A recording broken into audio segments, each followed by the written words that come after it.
نبی پاک علیہ السلام کی دو شہزادیاں، دو بیٹیاں حضرت عثمان غنی رضی اللہ تعالی عنہ کے نکاح میں آئیں، اور اس وجہ سے حضرت سیدنا عثمان غنی کو ذوالنورین کہا جاتا ہے۔ اور اعلیٰ حضرت امام اہل سنت امام احمد رضا خان علیہ رحمت الرحمن فرماتے ہیں کہ نور کی سرکار سے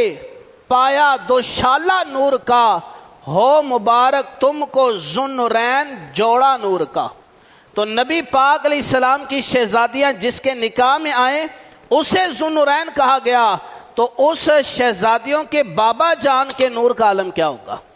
تو نبی پاک علیہ السلام کی دو شہزادیاں، ایک رقیہ ایک ام کلثوم، یہ حضرت سیدنا عثمان غنی رضی اللہ تعالی عنہ کے نکاح میں آئیں۔ اور یاد رکھیں کہ عثمان غنی رضی اللہ تعالی عنہ کو دو ایسی خصوصیات حاصل ہیں جو آج سے پہلے تک کبھی بھی کسی کو حاصل نہ ہوئی، اور آدم علیہ السلام سے لے کر نبی پاک علیہ السلام تک کم و بیش 1,24,000 انبیاء کرام دنیا میں تشریف لائے۔ ان انبیاء کرام میں سے کئی ایسے تھے جن کو اللہ نے بیٹیاں عطا کی، انہوں نے اپنی بیٹیوں کے نکاح کیے، اور ان بیٹیوں کے جو خاوند تھے، جو نبیوں کے داماد تھے، لیکن یہ شرف، یہ اعزاز، یہ فضیلت، یہ خصوصیت اگر کسی ہستی کو میسر ہے تو وہ صرف اور صرف عثمان غنی رضی اللہ تعالیٰ عنہ کو حاصل ہے کہ آدم علیہ السلام سے لے کر نبی پاک علیہ السلام تک جتنے انبیاء آئے، کوئی ایسا بندہ نہیں تھا کہ جس کے نکاح کے اندر کسی نبی کی دو بیٹیاں ہوں۔ یہ شرف، یہ اعزاز اگر حاصل ہے تو عثمان غنی کو حاصل ہے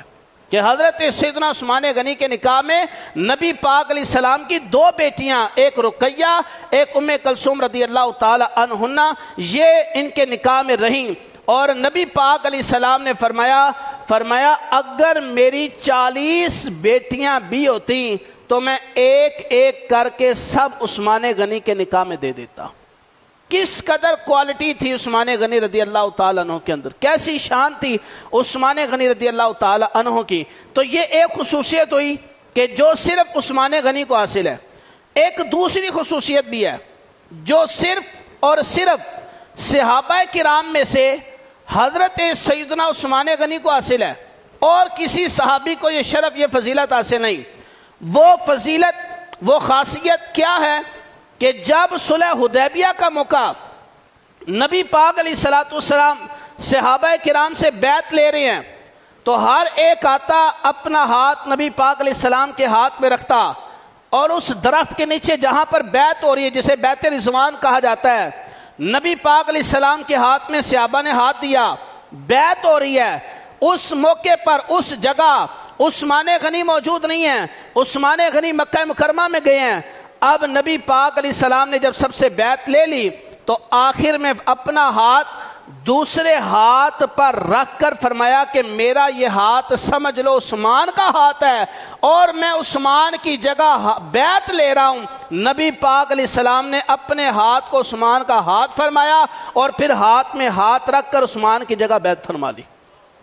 یہ وہ شرف ہے، یہ فضیلت جو کسی اور صحابی کو حاصل نہیں کہ کسی کے ہاتھ کو نبی پاک علیہ السلام نے فرمایا کہ یہ ہاتھ فلاں کا ہاتھ ہے۔ نبی پاک علیہ السلام نے فرمایا میرا یہ ہاتھ عثمان کا ہاتھ ہے، اور اس ہاتھ کو نبی پاک علیہ السلام نے دوسرے ہاتھ پر رکھ کر بیعت فرما لی۔ یہ دو خصوصیات صرف اور صرف عثمان غنی کو حاصل ہیں، ایک نبی پاک علیہ السلام کی دو شہزادیوں کا ایک نکاح میں عثمان غنی کے نکاح میں ہونا، اور اس وجہ سے آپ کو ذوالنورین کہا جانا، اور دوسرا بیعت رضوان جب ہوئی نبی پاک علیہ السلام نے اپنا ہاتھ عثمان غنی کا ہاتھ کنسیڈر کیا اور فرمایا یہ ہاتھ عثمان کا ہاتھ ہے، اور آپ نے اپنے ہاتھ پہ ہاتھ رکھا اور عثمان کی جگہ بیعت فرمائی۔